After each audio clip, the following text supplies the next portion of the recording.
And frequently people forget that baking and much cooking is really a chemistry experiment. Right, Dr. Conrad? Yeah, it's a chemistry experiment. And if you don't do your measurements right, it won't be right. And especially when we use things like yeast and baking soda and other things that actually have a chemical reaction going on in them. So the point here is that they measure it by whatever they call their thing, but we would use it as quarts. So that's a half gallon of flour, 1 quart, a quarter of a gallon of pure oil, and 1 quart of wine. This would be a good meal if you made that flour into something. 2 quarts of flour would be a meal for 2 or 3 people. A quart of olive oil, heavens, that's a lot of oil, isn't it? And then a whole baby lamb, 1-year-old lamb. So that's a good meal for 2 to 4 or 5 people. And that's every morning and every evening. And of course, the idea was that they were to burn that on the altar, and the smell of that, or the aroma of that, would smell just like any other meal that you cook. It would smell like barbecue, wouldn't it?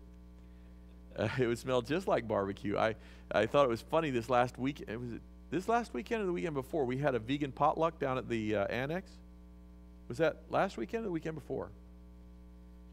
It was the before one. And the funny part of it is we had this vegan potluck. We'd been promoting it. Of course, Dennis teased us because he's a meat eater, and he thinks veganism is a little silly. And as I stepped out of the church to walk down to the annex, somebody was barbecuing. And there was this huge waft of barbecue aroma, charring flesh coming across. And I went, wow, how unique. We're going to have a vegan potluck, but we're going to be smelling the meat charring. So, okay, so this is the offering that's supposed to be every morning, every afternoon. It symbolizes around the clock attendance to giving God an offering. Yes, sir. I don't want to backtrack too far. Go ahead. That 7-day cycle thing, I don't know, maybe you saw something in your studies, but typically God would 6 days and then 7th was specific. It kind of was curious to me that the same thing for 7 days. Yeah.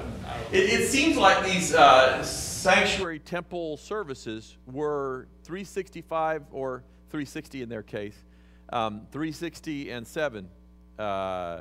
They didn't seem to show any preference on that. Morning and evening, daily. Even Daniel goes on about the daily, right? And so they have all these things. These guys worked, they did their sacrifices. It was perpetual. Dedication of that? Yes, the dedication of the altar. After that dedication was done, then they On went Sabbath. into that. The same thing happens in Jericho. I mean, that was bizarre too. Most of us who have some sensitivity toward the Sabbath have some concern about that Jericho deal. And yet, if anything, it seems like that's kind of what Jesus was referring to when he said the Sabbath was made for man and not man for the Sabbath. That this thing is not supposed to hold you back. It's supposed to vault you forward.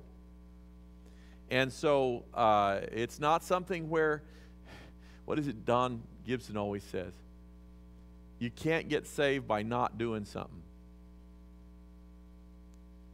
It's doing. It's doing that God is proud of. It's not the not doing. Yes, sir.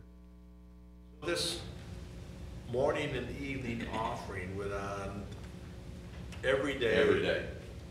Through the year. Sure. Did these priests do anything other than this?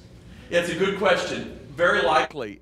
In the later days, the Levites actually became merchants. And so they would have had some independent wealth that they worked up because they didn't get the land allotment like the rest of the Israelites. And so they alternated service. There's one tabernacle. There's a whole family of Aaron. And so they're not all going to be there every day. And so by the time we get to the Second Temple in Jerusalem, what we have is priests that take their week, take their month down at the temple. And the rest of the time, they're traders and other things. They are doing business out there. So, and of course, nobody had their family inheritance by the time of the first century. So, I've got to ask the next question. This may set someone off. I don't know. I hope it's me. But if you have wine every day, Yes. that has to be fermented, because how is it going to you fresh grape juice doesn't keep very long or it goes rotten. So you have to prepare it as a wine in order to keep it. So how does the church deal with this? Everybody in the world, roughly, except us, accepts that that was fermented wine. Sister White and us say it's not. There were ways of preserving wine without it becoming alcoholic. You can read up on it. You can Google it up. It was possible. Say one more time. Boiled stuff. They knew how to boil stuff. The whole new wine and old wineskins is problematic in that regard. Okay? But, because that's clearly a reference to fermentation, yeah? I mean, you can't really get past that. However, there were ways of preserving grape juice without fermenting it. How much those ways were actually used, if fermented wine was the wrong symbol for this event, they would have done it. Okay? So I don't put it past them to do that. Just know that Sister White and the Seventh-day Adventist Church are pretty clear that this is not fermented wine. This is fresh wine. Yes? Their shoes didn't wear out either. Right. So that's a miracle. And yes. And again, as he said, and in addition to the boiling, I mean, you can boil it afterwards and boil the alcohol out of it after it's been, I mean, if you want to. That's not the other way. You have to Google up the other way. Dr. Conrad probably understands it better than I do, but there is another way of doing that. And that other way of doing that renders a shelf-stable product that is not fermented. So I have no problem if that was possible and they knew about it, that's what they were doing. Because it really, fermented wine doesn't symbolize correctly. It's the wrong symbol. It was the wrong symbol there. It would have been the wrong symbol at Passover, and it would have been the wrong symbol at Jesus' Last Supper. It doesn't work. Absolutely. And what do we make wine with? It's yeast. It's just a different kind of fungus. Or is it a fungus, or is yeast a fungus? It's an enzyme in the fungus. And so, I mean, it's the same with kimchi and sauerkraut and a number of other things. Specifically, and the most voluminous one that we use is vinegar. Vinegar has almost no alcohol in it, but it's another enzyme-based fermentation. And of course, that's what all of our pickles almost are made from a vinegar brine. Do what? Yes. In fact, I was at Town Talk today and I saw they were selling gallon jugs of dill pickle juice. And I thought, what in the world would you do with that? What is it? Leg cramps. Yes. You get leg cramps because you bought it and carried it, or what? No, you drink it. Oh, you drink it? People drink that. Really? You know, I have heard that if you drink seawater, that it'll drive you nuts.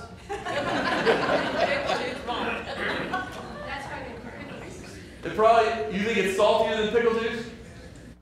No. Maybe, I don't know. I'm not going to ask who drinks pickle juice, so never mind. Okay. So this is a very interesting story, and thank you for asking the question. Don't be afraid to ask questions here. We'll deal with the subjects. They're not all easy subjects. Some of them are hard.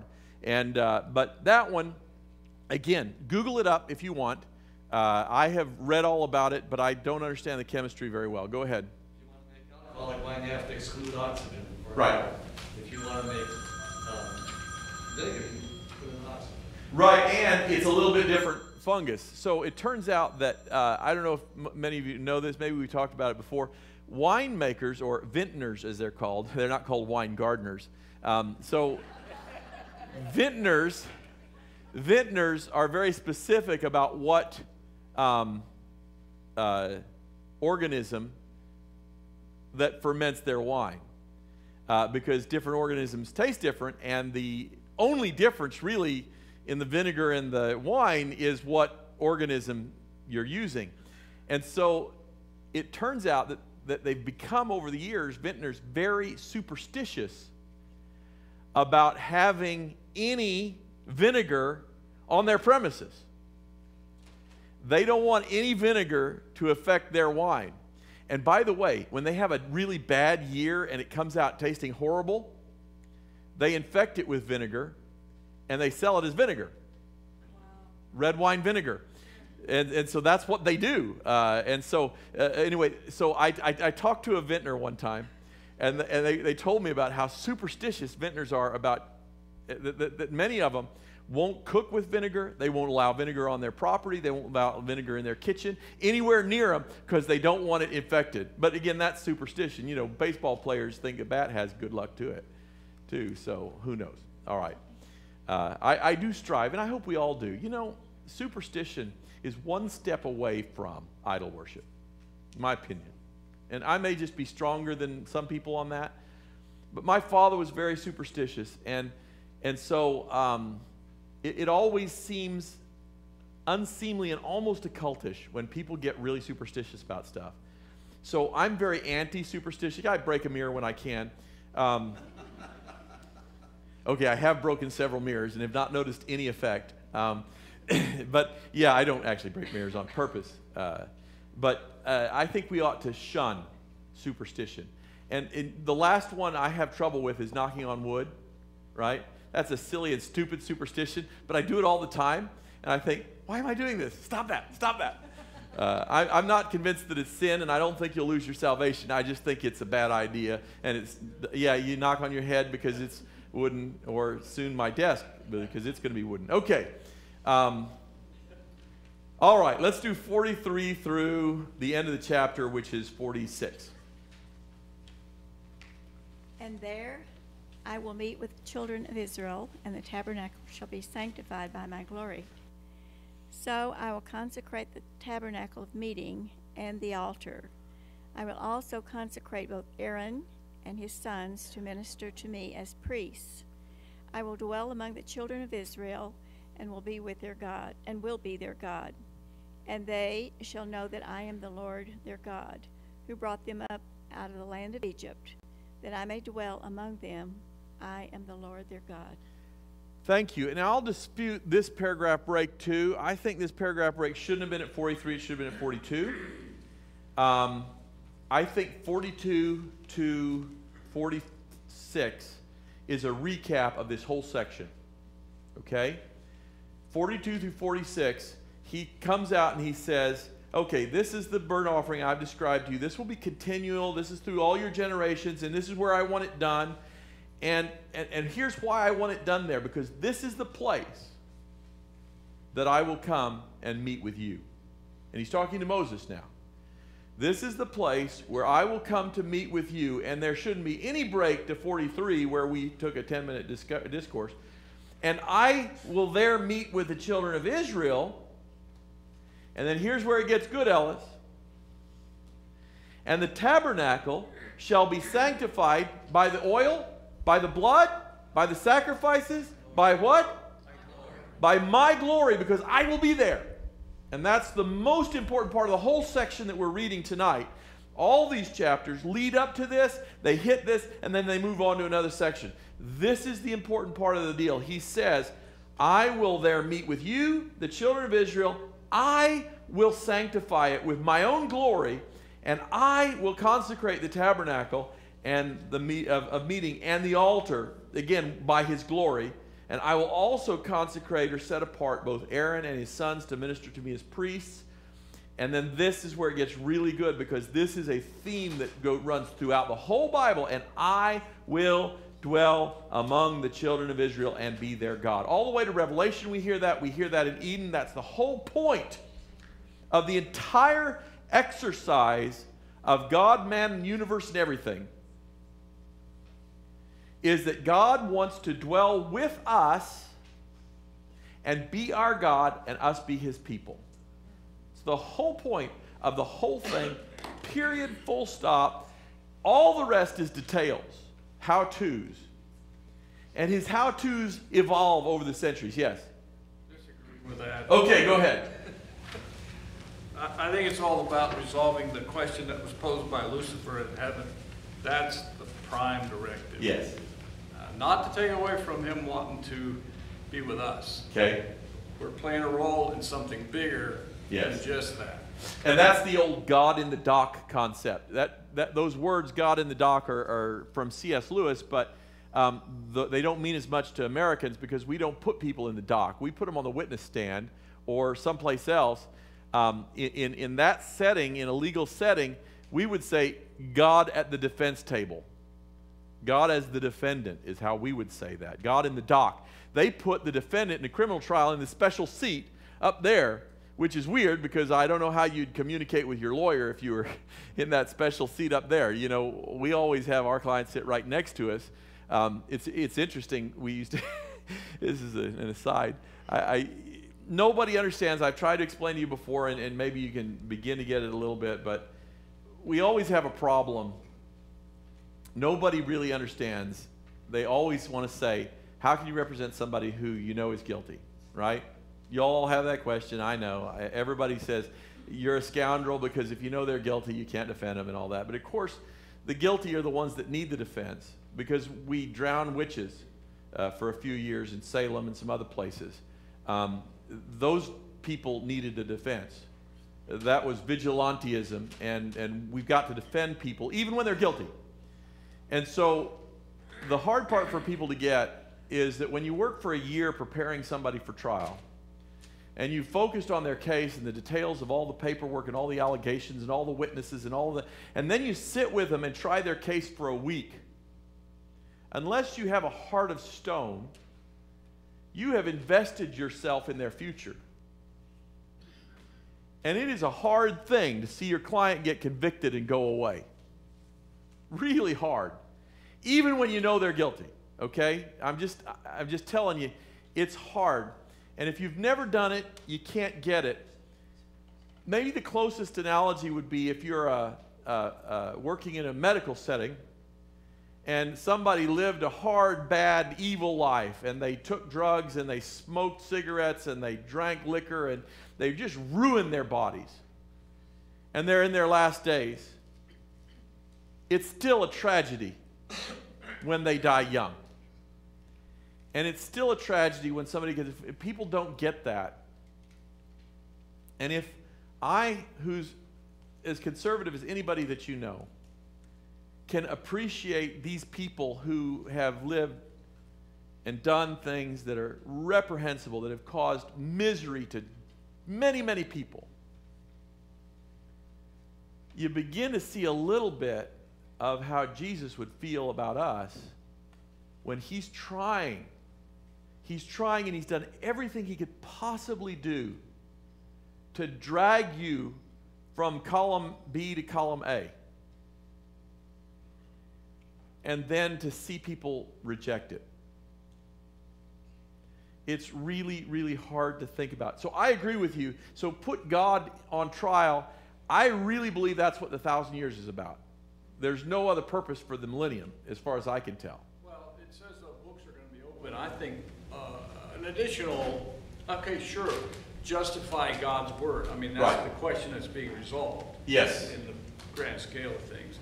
But also, just my own idea about it is that, why isn't Joe Blow here? Yes. The books are open. Yes, and I think that's important. And you can see I think, justice then, but why it's not there. If you see God clearly, I think that question goes away. Because I don't worry about Joe Blow if I trust God enough. But the book's there. The book's there, exactly. And so it's really, to me, it's very interesting because I always have this concept of the book, and of course books are becoming obsolete. But I have a picture, and it's a cartoon picture, you know, it's a type, it's not the real thing, but I have this cartoon picture of the millennium. And I don't see us going down the list and looking at the paper and looking at the person and looking at and looking at the person.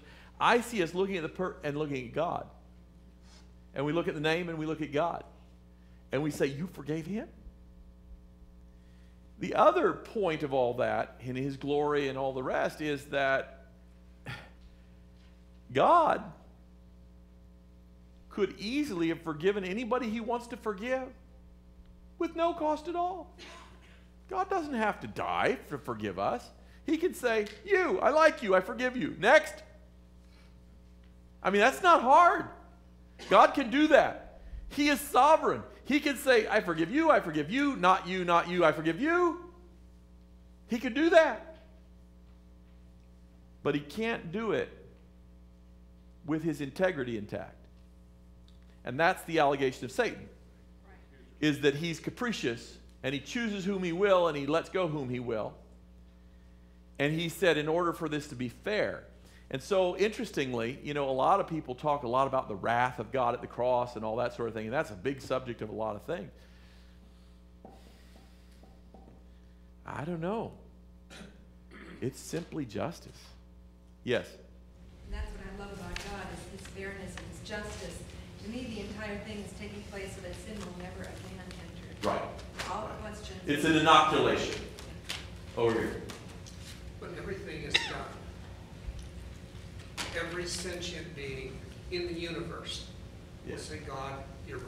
Yes. That's sort of the bottom Saved line. and unsaved, all of them. Absolutely. And interestingly, Armageddon is, I acknowledge that you're right, and I'm still mad about it. You know, we have that conversation sometimes in my house. When she points out an error, and she's right. I'm still upset about it. I wish she hadn't pointed, I wish she wasn't right. Right? Yes, I know, I was wrong. Why do you have to be that way? That should be a tattoo. I know I was wrong. Why do you have to be that way? Okay, I'm against tattoos. Okay, now we're going to go on to chapter 30. And chapter 30 now changes subjects completely, and we have now returned to furniture. Okay? We had a furniture discussion before in chapter 28. And now we're returning to the furniture discussion, and this time we're going to be talking about an altar. So let's read 30 through, let's go 30, verse 1, and just to do verse 1 and 2. You shall make an altar to burn incense on. You shall make it of acacia wood. A cubit shall be its length, and a cubit its width. It shall be square, and 2 cubits shall be its height.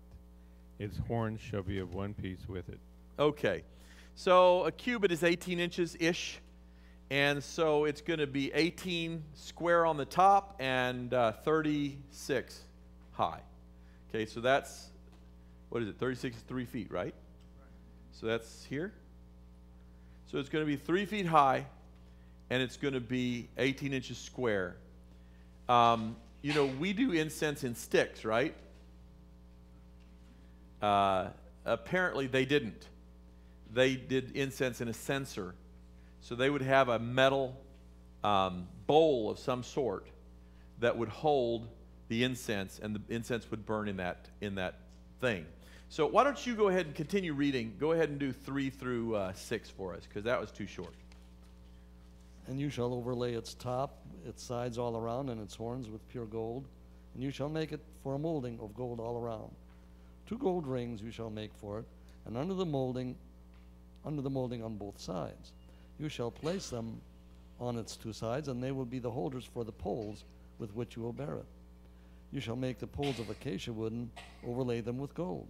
And you shall put it before the veil that is before the ark of the testimony, before the mercy seat that is over the testimony, where I will meet with you. Okay, so he's going to put it right in front of the curtain that separates the holy place from the Holy of Holies. And so it's going to be right there, and its incense is going to go everywhere. Now, incense is all about prayer, okay? We know that because every scripture almost that talks about incense in heaven talks about prayer. And I've got a couple for you. Revelation 5:7. And when he took the scroll, the 4 living beings and 24 elders, now this is just a description of the real throne room, right? We've been talking about this archetypical throne room that we're building to kind of let everybody know what it's going to look like. But the real throne room in heaven, he took this scroll, and the 4 living beings and the 24 elders fell down before the Lamb. Each had a harp, and they had gold bowls filled with incense, which are the prayers of God's people. It can't be more explicit than that. So incense represented prayers because the smoke goes up. And they definitely had a vertical concept of God being up there and us being down here. And so that going up was a very important thing for them. Another scripture is Revelation 8. Then another angel with a gold incense burner came and stood at the altar. And a great amount of incense was given him to mix with the prayers of God's people as an offering on the gold altar before the throne. The smoke of the incense mixed with the prayers of God's holy people ascended up to God from the altar where the angel had poured them out. Then the angel filled the incense burner with fire from the altar and threw it down upon the earth, and thunder crashed and lightning flashed, and there was a terrible earthquake. Okay, so we're talking, we know now what that's about. So we're at verse 7 now. Let's do 7 through 10. Sweet incense every morning, and when he tends the lamps, he shall burn incense on it. And when Aaron lights the lamps at twilight, he shall burn incense on it, a perpetual incense before the Lord throughout your generations. You shall not offer strange incense on it, or a burnt offering, or a grain offering, nor shall you pour a drink offering on it. And Aaron shall make atonement upon its horns once a year, with the blood of the sin offering of atonement. Once a year he shall make atonement upon it throughout your generations. It is most holy to the Lord. Okay, so a couple of things that are interesting, and we're going to get the recipe for this incense in just a few verses down. Really interesting. So remember how this whole section started? We designed a tapestry, embroidered whatever fabric, with pictures. It's blue, deep blue, with gold and scarlet cherubim and all this all over it.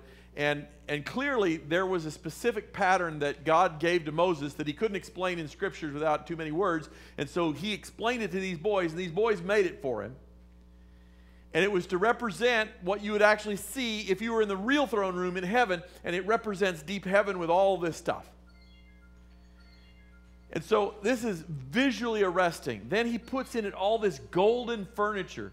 It's visually arresting. And in it he puts this lampstand with lots of light that's visually arresting. And then he puts bells all over the priest's garments so that it's audible, so that it's going to make your ears tickle. And now he's working on your nose. He wants all of these things. Tactily, there's so much going on you can't even describe it. Animals being slaughtered, hands being washed, feet being washed, and all the rest. So there's this whole immersion. I wonder if in our churches today we shouldn't think about that. I think people would go nuts if we had some incense in our church. Now it's interesting because he gives them the exact recipe for an anointing oil we're coming up to here in just a minute, and to an incense. And he specifically tells them these are special recipes. They're not to be used anywhere else, and nothing else is to be used here. Picture this going on for 500 years with them carefully doing this recipe. This place would have had a very unique aroma. My mother uses, I think it's called Estee. It's an Estee Lauder product. And I can't smell that smell without thinking of my mother, right? Now, not many people wear it anymore. I guess some people would consider it an old person's scent. But if anybody wears it, instantly, I know that smell. That's my mother's smell. And it's exactly true of this tabernacle. It was designed by God to have a certain smell to it. And when people came, I remember going back to my elementary school one time, and the smell, those of you who are teachers, you know the smell. Sweaty children and erasers. Right? Yeah, the smell of an old bookstore. And it just takes you back. And this is very important. God's people were to be taken into a special mindset and a special place when they came here. They saw things that they didn't see anywhere else. They smelled things. They heard things. They experienced things they didn't experience anywhere else. And it was really important. God wanted this to be a very, very special experience when people came to the temple. And that's what he was doing, and that's what all this is about, is making a complete sensual experience that all of your senses would be impacted by coming to the temple. So let's read 11 through, can we go all the way through 16? The Lord spoke to Moses, saying, When you take the census of the children of Israel for their number, then every man shall give a ransom for himself to the Lord, when you number them, that there may be no plague among them when you number them. This is what everyone among those who are numbered shall give: half a shekel according to the shekel of the sanctuary. A shekel is 20 gerahs. The half shekel shall be an offering to the Lord. Everyone, including among those who are numbered from 20 years old and above, shall give an offering to the Lord. The rich shall not give more, and the poor shall not give less than the half a shekel, when you give an offering to the Lord to make atonement for yourselves. And you shall take the atonement money of the children of Israel, and shall appoint it for the service of the tabernacle of meeting, that it may be a memorial for the children of Israel before the Lord, to make atonement for yourselves. All right. So here's where we come to this whole issue of the words atonement, ransom, and redemption. Think all three of those words when you hit this, because they are different. Number one, you remember David got in trouble for having a census. There was only one reason that censuses were approved in the Old Testament times, and that was to muster an army. Now, it's really interesting, because we'll get to the mustering the army census thing, because it's very interesting that the original, I guess it's in Leviticus, where they say, here's how you muster an army, call them all together, but if they don't want to come, if they're afraid, send them home. We don't want them. Really interesting, the Hebrew army was made up of willing soldiers only. It was a draft, everyone was drafted, but everybody got to go home. So when you see Gideon doing that, that wasn't a Gideon invention. That's Leviticus. When Gideon says, anybody who's afraid, take off. And it said half of them took off, right? That's exactly what God told him to do in Leviticus. So this is the only reason that they were ever supposed to take a census. David apparently took a census for another reason. It's a confusing text, but he got in trouble for that. Now, what are we doing here? He's telling them how to take a census. And this census, everybody 20 years and older is supposed to bring a coin. This is a 6-gram silver coin. 6 grams, or 2/10 of an ounce, would be a little bigger than a dime maybe. And it would have been, today it's worth $2.74. So that much silver today, but silver was probably a little harder to come by back then. So it would have been this. And so here's the really interesting part for me is all these words about ransom and redemption, and there's one here that I think, in verse 12, I think it's translated fairly. Verse 16, they jump to atonement for some reason. But it's the same word. So, and you shall take the ransom or redemption money. And other translations have it as ransom or redemption. And shall appoint it for the service of the tabernacle of meeting. So the people come. What does redemption mean? Remember, we used to do it with Coke bottles. I'm sorry, Fanta bottles. Certainly you didn't drink Coke. Soda bottles. Soda bottles, thank you. Pop bottles, as they say in some parts of the country. Yes. So there was a redemption, right? You took the bottle back, and they, the store, redeemed the bottle by giving you the dime, or half a dime, or whatever it was. 2 cents. Originally, it was 2 cents, yes. So that was a redemption. What were they doing? Getting back what was theirs by incentivizing you. This redemption is the children of Israel taking themselves back from God who owns them. Think that one through. They are redeeming their lives from God because God owns everything. Remember earlier we talked about how to redeem the firstborn of your cattle. Same concept. You paid an offering instead so that you keep your firstborn. You bought it back from God because it belongs to God. And this is saying the children of Israel will need to recognize they belong to God. And when Moses calls for a census, you have to buy yourself back. You have to pay the redemption money. And what does the redemption money go for? It said it right there. The maintenance of the temple, of the tabernacle. Think about this for a minute. Our redemption is found in the tabernacle. It's found in the sanctuary service. It's found in what Jesus did for us. That's where our redemption is.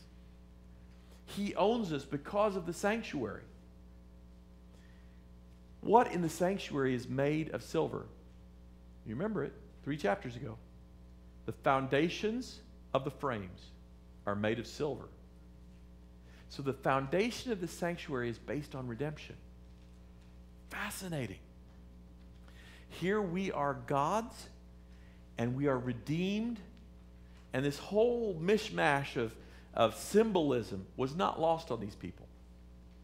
The whole word atonement is difficult for me in that translation, but the whole concept of redemption, here's from 1 Timothy. For there is one God, and one mediator also between God and men, the man Jesus Christ, who gave himself a ransom for all, the testimony given at the proper time. Moving on to Galatians 3:13. But Christ has ransomed, rescued, redeemed us from the curse pronounced by the law. When he was hung on the cross, he took himself the curse for our wrongdoing. One more, Hebrews 9:15. For this reason, he is the mediator of a new covenant, so that since a death has taken place for the redemption of the transgressions that were committed under his first covenant, those who have been called may receive the promise of the eternal inheritance. This whole concept of redemption becomes huge in the New Testament. Yes? It becomes really explicit that that's what Jesus was about, was redeeming, ransoming us in our sins, from being lost to being his. And that's exactly this little thing in the Old Testament that nobody ever pays much attention to, that you're supposed to bring the shekel coin. It's all about redemption. I belong to God. I need to redeem myself by paying this little coin. And ultimately, the foundation of the temple is laid on that. And here comes Jesus and redeems us. Anyway, very, very interesting to me. All right, let's do 17 through 21. Then the Lord spoke to Moses, saying, You shall also make a laver of bronze, with its base also of bronze for washing. You shall put it between the tabernacle of the meeting and the altar, and you shall put water in it. And for Aaron and his sons shall wash their hands and their feet in the water from it. When they go into the tabernacle of the meeting, or when they come near to the altar to minister, to burn an offering made by fire to the Lord, they shall wash with water, lest they die. So they shall wash their hands and their feet, lest they die. And it shall be a statute forever to them, to him and his descendants throughout their generations. Beautiful. So, as a kid, I always had an image of this great big bronze basin, a giant lavatory, right? And you walk up to it and you wash your hands in it. But of course, that won't do it all. because now you've gotten the water dirty, right? Can't do that. This text is pretty clear if you read it carefully. So, anybody's ever seen, I guess it's Little House on the Prairie, remember? And the baby takes the bath first, and then the older kids, and then they're all in the same. Yeah. Anyway, it's real creepy. It's awful to even think about it. It just freaks me out. I like taking a shower because it just pours water on me. But of course, a shower is an invention that really grows out of pressurized water, hot and cold running. Yeah, it doesn't make any sense in this context because fountains were extremely difficult. Although the Romans did invent fountains, it was extremely difficult to get water under pressure. Okay, so here's the deal. Do you know what a Japanese bathtub looks like? It's square, and it sits right next to a grating, and you stand on the grating. You never get in a bathtub in Japan. You have a ladle in the bathtub, and you pour water on yourself, you wash yourself, and you rinse yourself. That's the way you take a shower or a bath in Japan, because you would never contaminate that water by getting your filthy body in it. So the old-fashioned Japanese bath was you stood next to the tub and you used the water from the tub to give yourself a bath. That's exactly, I think, what we're talking about with this great basin. You take water out and you use it to wash with. You don't get into it. You don't get the filth, all the blood, everything that you've been handling. These guys are butchers. They've been handling a lot of... You don't get that in the water. Yeah, and it does, and that's a translational issue. Clearly, the translators in this agreed with me. But okay, what did you have? When Solomon builds the temple, he doesn't just have a laver. He has something that's, so huge, gigantic. Yeah, and so he essentially has a water tower, is what he has, an open-topped water tower. I'm just thinking now, who carries the water to each building? Well, that's interesting. Where Solomon's temple was is high up. But here's what's really interesting. At Herod's temple, and you see this if you've been there, at Herod's temple, there are water channels in the walls to capture water from whatever springs and rain and all that, to carry it around so they'll always have a fresh supply. In Herod's temple, how many of you have been to Herod's temple? Okay. So at Herod's temple, there's a wall, and within the last 15 minutes, they have excavated down on the southwest corner, and they've excavated down to Herodian level, because it was covered in debris about 15 feet up. And they've taken that last 15 feet out, and so the stones down there at the bottom of the wall are the stones Jesus walked on with his disciples. You can actually walk on them. And there they are, up at about the 15-foot level. There is a channel, a water channel. I saw it and I asked the guide, I said, what is that notch in the wall? He says, look high, look high. And I looked high, and you could see that it's cut down under.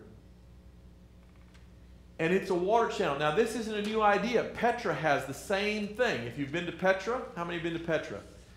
Petra has a water channel running that whole canyon to bring potable water down. Their definition of potable and ours is different.